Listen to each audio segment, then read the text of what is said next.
प्रिय विद्यार्थियों, हिंदी क्लासेज में आपका स्वागत है। आज हमारा विषय है क्रिया विशेषण। आज हम पढ़ेंगे क्रिया विशेषण। सबसे पहले ये जानेंगे कि क्रिया विशेषण होते क्या है, क्रिया विशेषण कहते किसे हैं। तो यहाँ पर क्रिया विशेषण की परिभाषा है, वे विशेषण जो क्रिया की विशेषता बताते हैं उन्हें क्रिया विशेषण कहते हैं। इन्हें क्रिया विशेषण अव्यय भी कहते हैं। इन्हें क्रिया विशेषण अव्यय भी कहते हैं। क्रिया विशेषण 4 प्रकार के होते हैं। क्रिया विशेषण 4 प्रकार के होते हैं। अब आप ये सोचते होंगे कि अव्यय होते क्या है। तो अव्यय वे शब्द जो लिंग वचन एवं काल के अनुसार परिवर्तित नहीं होते हैं उन्हें अव्यय कहते हैं। वे शब्द जो लिंग वचन एवं काल के अनुसार परिवर्तित नहीं होते हैं उन्हें अव्यय कहते हैं। ये यहाँ पर क्रिया विशेषण के भेद हैं। क्रिया विशेषण के 4 भेद होते हैं। पहला है रीतिवाचक क्रिया विशेषण, दूसरा है स्थानवाचक क्रिया विशेषण, तीसरा है कालवाचक क्रिया विशेषण और चौथा है परिमाणवाचक क्रिया विशेषण। तो क्रिया विशेषण 4 प्रकार के होते हैं। पहला है रीतिवाचक क्रिया विशेषण, दूसरा है स्थानवाचक क्रिया विशेषण, तीसरा है कालवाचक क्रिया विशेषण और चौथा है परिमाणवाचक क्रिया विशेषण।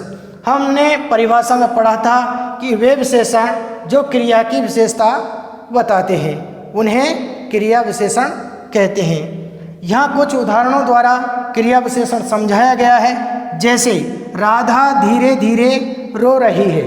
राधा धीरे धीरे रो रही है। यहाँ रोना क्या है? क्रिया है। रोना यहाँ पर क्रिया है। इस क्रिया की विशेषता क्या है कि धीरे धीरे। इस क्रिया की क्या है? धीरे धीरे। तो धीरे धीरे ये शब्द है वो क्रिया विशेषण है। धीरे धीरे ये शब्द है वो क्या है? क्रिया विशेषण है। क्योंकि यहाँ पर रोने की जो क्रिया की जा रही है उसकी क्रिया बताई जा रही है कि राधा रो रही है। किस तरीके से रो रही है? तो हम कहेंगे धीरे धीरे रो रही है। तो धीरे धीरे यहाँ पर ये क्रिया की विशेषता बताई जा रही है, इसलिए ये क्रिया विशेषण है। इसी तरीके से दूसरा उदाहरण पढ़ते हैं। राधा कल नाचेगी। राधा कब नाचेगी? कल नाचेगी। तो यहाँ पर नाचने की जो क्रिया है, नाचने की क्रिया है ये कब हो रही है या कब की जा रही है? तो ये कल की जा रही है। तो ये कालवाचक क्रिया विशेषण है। कौन सा विशेषण है? कालवाचक क्रिया विशेषण है। इसमें काल या समय संबंधी विशेषता का बोध हो रहा है कि राधा कब नाचेगी। तो ये नाचेगी जो क्रिया है इसकी विशेषता क्या है? कल। इसलिए हम कह सकते हैं कि ये उदाहरण है राधा धीरे धीरे रो रही है, राधा कल नाचेगी। ये दोनों उदाहरण हैं वो क्रिया विशेषण है। अब आप ये सोचते हैं कि अव्यय कहते किसे हैं। तो ये परिभाषा हमने पढ़ ली है। वे शब्द जो लिंग वचन एवं काल के अनुसार परिवर्तित नहीं होते हैं उन्हें अव्यय कहते हैं। तो यहाँ पर देखिए, यहाँ पर ये धीरे धीरे, धीरे धीरे और ये कल, ये अव्यय शब्द है। हम यहाँ पर राधा की जगह रमेश कर सकते हैं, सुरेश कर सकते हैं, गणेश कर सकते हैं, कुछ भी कर सकते हैं। और यहाँ पर क्रिया है, वाक्य है ये काल। रहा है, रही है, रहे हैं, रहेगी, रह चुका है। हम कुछ भी इनमें परिवर्तित या परिवर्तन कर सकते हैं। यहाँ भी परिवर्तन हो सकता है, यहाँ भी परिवर्तन हो सकता है। लेकिन धीरे धीरे शब्द या ये क्रिया है वो ऐसी की ऐसी रहेगी, इसमें कोई परिवर्तन नहीं होगा। तो हमने परिभाषा में पढ़ा था वे शब्द जो लिंग वचन एवं काल के अनुसार परिवर्तित नहीं होते हैं उन्हें अव्यय कहते हैं। उन्हें अव्यय कहते हैं। इन्हें अविकारी शब्द भी कहते हैं। तो इस तरीके से हमने यहाँ राधा की जगह हम सुरेश कर सकते हैं, गणेश कर सकते हैं, लड़की कर सकते हैं, लड़का कर सकते हैं।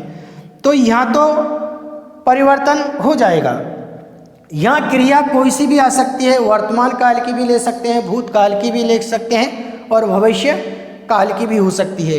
लेकिन ये धीरे धीरे में कोई परिवर्तन नहीं होगा, इसलिए धीरे धीरे ये क्या है, अव्यय है, जिसे क्रिया विशेषण अव्यय भी कहते हैं। तो ये क्रिया विशेषण अव्यय है। इसी तरीके से राधा कल नाचेगी, हम राधा की जगह यहाँ पर कुछ भी लिख सकते हैं, लड़का से लिख सकते हैं, लड़की लिख सकते हैं, रमेश लिख सकते हैं, सुरेश लिख सकते हैं, गणेश लिख सकते हैं। नाचेगी क्रिया यहाँ पर हम वर्तमान काल की ले सकते हैं, भूतकाल की ले सकते हैं और भविष्य काल की ले सकते हैं। लेकिन कल ये ऐसा का ऐसा रहेगा, जैसे सुरेश कल नाचेगा कर सकते हैं, राधा कल नाचेगी, रमेश कल नाचेगा, या रमेश कल नाचेगा। इस तरीके से हम कई प्रकार के उदाहरण इसमें ले सकते हैं। कहने का तात्पर्य यह है कि इसमें धीरे धीरे और कल इनमें कोई परिवर्तन नहीं होगा। और यहाँ पर राधा की जगह हम किसी को भी ले सकते हैं, क्रिया वर्तमान काल की, भविष्य काल की, भूतकाल की हो सकती है। इस तरीके से आज हमने क्रिया विशेषण की परिभाषा, क्रिया विशेषण के भेद हमने विधिवत रूप से पढ़ लिए हैं। आप इन्हें अपनी उत्तर पुस्तिका में लिपिबद्ध करें, ताकि यदि आपकी परीक्षाओं में इनसे संबंधित प्रश्न पूछे जाते हैं तो आप बड़ी सरलता और सुगमता के साथ उनका उत्तर दे सकते हैं। आज के लिए इतना ही, शेष कल पढ़ेंगे।